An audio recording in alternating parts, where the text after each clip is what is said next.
Welcome to Lunch with the Lord. I'm Pastor Mark. We're in Judges chapter 9. We're going to be starting in verse 22 this lesson. But before we begin, Jeremiah 15 verse 16 says, "Thy words were found, and I did eat them, and thy word was unto me the joy and the rejoicing of my heart."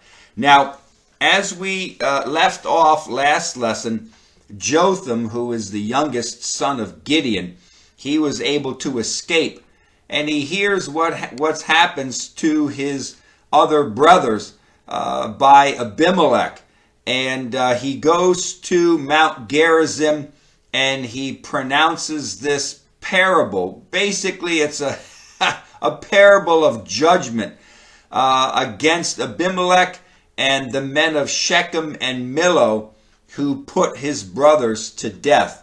And now we begin in verse 22. And it says, "And when Abimelech had reigned 3 years over Israel." Now, Abimelech reigns for 3 years, but it isn't over the whole nation of Israel.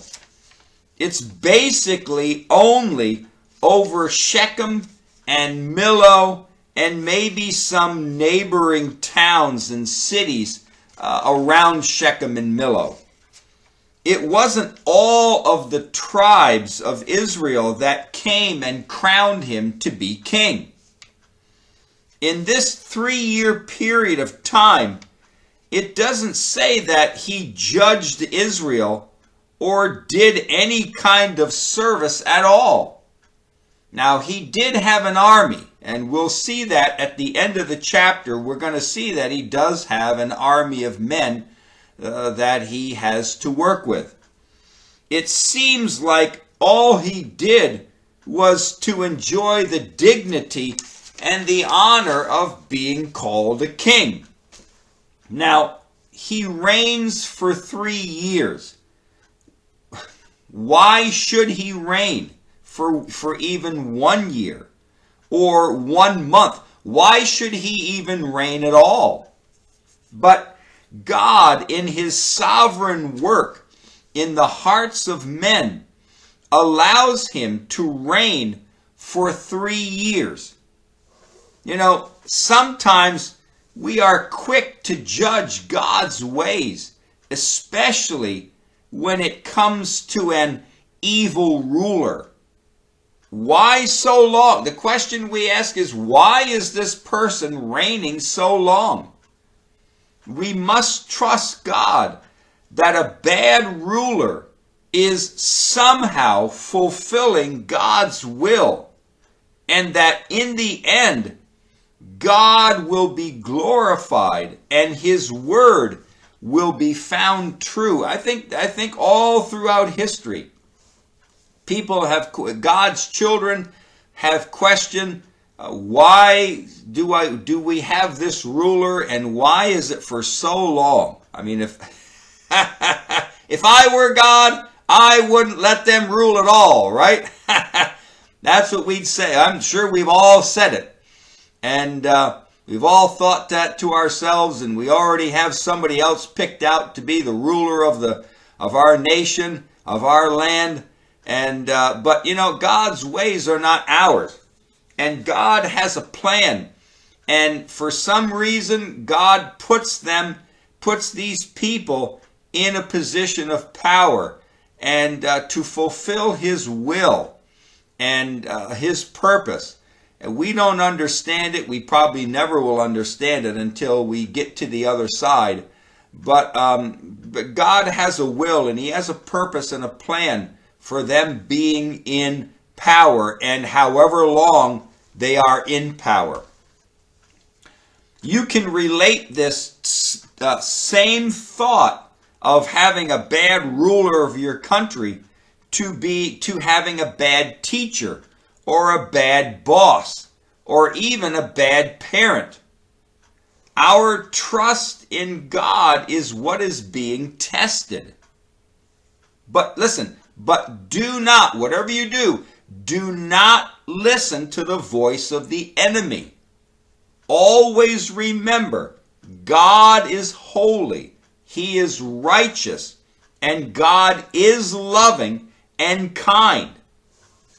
Just because a bad ruler is allowed to rule for a few years does not mean that God is not any of these things, or that he is not in control of what's going on in the world. So don't listen. Again, I'm telling you, the enemy's going to come in. He's going to whisper in your ear. When you get a bad ruler, or you read about a bad ruler over in another country, and they're evil and they're killing people and the country's a mess, I know the enemy's going to come in. He's going to try to tell you God's not in control. He's not as holy as you think. He's not as loving and kind as you think. No, that's not true. God is holy. He is righteous. God is loving and kind. Just because we don't understand his ways doesn't mean that God is not these things. He is. Now let's read verses 23 and 24. And it says, "And God sent an evil spirit between Abimelech and the men of Shechem. And the men of Shechem dealt treacherously with Abimelech, that the cruelty done to the 70 sons of Jerubbaal might come, and their blood be laid upon Abimelech their brother, which slew them, and upon the men of Shechem, which aided him in the killing of his brethren." Now, the time has come now for God to bring judgment upon Abimelech and Shechem and Millo. God will not allow any murder to escape judgment, whether it is in this world or in the next. Either they come to judgment while they're still living, or when they die, they'll come to judgment at the throne of God. Now, God allows an evil spirit to work in the minds of Abimelech and of the men of Shechem and Millo. And I'm telling you, from now until the rest of this chapter, I'm going to be bringing up this evil spirit. I don't know about other commentators I've looked at. They don't bring him up at all ever again. But in fact, you may even know, you may get on YouTube or study commentaries or listen to the preachers, and they'll talk about this portion of Scripture. And the only time you hear about the evil spirit is in that verse. And then never again do you hear it. I'm going to be bringing it up, bringing this evil spirit up throughout the rest of this chapter. Because what? The rest of this chapter is the work of the evil spirit. God sent an evil spirit to bring about his purpose. It's the evil spirit that's doing the work in the rest of this chapter. Now, God did the same thing by sending an evil spirit with King Saul in 1 Samuel chapter 16, verse 14. And he did the same with King Ahab in 1 Kings chapter 22 and verse 21. Evil spirits are more than ready and willing to kill and to destroy people when they are given the opportunity. Jesus said that Satan's whole purpose is to steal and to kill and to destroy. And this pertains to people, maybe things of this earth. But when Jesus said Satan came to steal, kill, and to destroy, he's talking about people, not cats and dogs and fishes and that kind of thing. No, talking about people. The evil spirit started his destructive work by bringing in thoughts of discontent and jealousy and suspicion and hatred. This caused discord and strife among Shechem and Millo against Abimelech. Evil spirits haven't changed their ways. Are you feeling jealous or suspicious or discontent or impatient with somebody? This is the beginning of their objective to bring strife between both of you, which will then lead to division and separation. So if you're having strife or division, suspicious thoughts, discontent, jealousy, envy with somebody else, whether they're a Christian or not, doesn't matter. If you're having these thoughts, that's the beginning work of an evil spirit in your heart to bring division. Satan's kingdom loves disunity. It loves chaos and jealousies and strifes and disagreements. Listen, Satan's kingdom loves anything that will destroy relationships and destroy people's lives. Now, in verse 24, the reason why God is allowing this evil spirit to work between Abimelech and the people of Shechem and Millo is because it is now time for them to pay for what they did to Gideon's 70 sons. God places their blood, the blood of the 70 sons, God places their blood and the responsibility of their lives upon Abimelech's head and upon Shechem and Millo. Now let's read verse 25.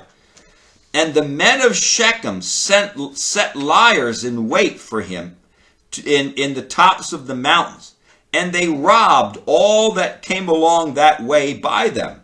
And it was told Abimelech. Now, the evil spirit here is beginning to do his work in the hearts of Abimelech and the men of Shechem and Millo. The fire that will eventually consume both of them is now being kindled. It starts with the men of Shechem, the very ones who helped promote Abimelech just 3 years ago. The evil spirit brought in a dislike and a hatred toward Abimelech. Was Abimelech a hard taskmaster, or did he turn his back on those who promoted him? It is not known exactly what reason or excuse the evil spirit fed them to drive a wedge between them and Abimelech. But whatever it was, it worked. All right? It worked. The men of Shechem set men on both Mount Gerizim and Mount Ebal to try to catch Abimelech. So they figured that, because Abimelech, we're going to see in later verses that Abimelech didn't live really too far away. About 4 or 5 miles away, there was a city, or I don't say a city, but a town or something where he was living. And they were hoping he would pass by, and they were catching people that were travelers passing through the mountains, through Shechem, and they were robbing them. They're hoping that to catch Abimelech. It is not clear if they would have killed Abimelech or not, or just basically captured him. But until they got him, they would rob anyone that passed by these mountains. This would show a disrespect for his rule, and it would cause the people who he reigned over to see if he could do anything about it, or if he chooses not to protect those travelers. Somehow, word is able to get to Abimelech, and now the evil spirit is able to work in Abimelech's heart hatred and division towards those who are rejecting his position, who actually at one time promoted him. Now the evil spirit's at work, and he's working in both sides. But what was once a place of safety and was seen as being sacred is now a place of fear and rebellion. Listen, God established his law on Mount Ebal, and the blessings and cursings were pronounced from both Mount Ebal and Mount Gerizim down into the valley where Shechem is. That was a holy and a sacred place. Mount Ebal and Mount Shechem. Mount Ebal and Mount Gerizim with Shechem in the middle. That was in a sense a sacred place for the children of Israel. God established that place as his place where the law would be set up. Instead of truth and righteousness reigning in this area, now only hatred and fear and rebellion exist. They are heading back. The children of Israel are heading back to where every man is doing that which is right in his own eyes. We're going to continue on in verse 26 next lesson, but until then, walk with the Lord. I know he walks with you.